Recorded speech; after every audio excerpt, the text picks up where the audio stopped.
歡迎收睇我是小西西嘅影片。今日要講嘅係一睇就知嘅香港特色。3、2、1，請勿靠近車門。Please stand back from the door。請不要靠近車門。嘟嘟嘟嘟嘟嘟嘟嘟嘟。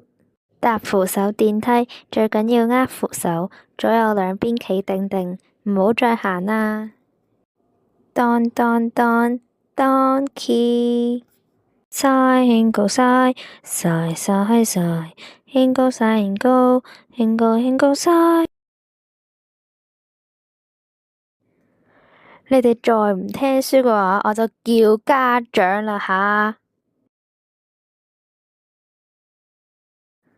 今日幾多號啊？1號啊？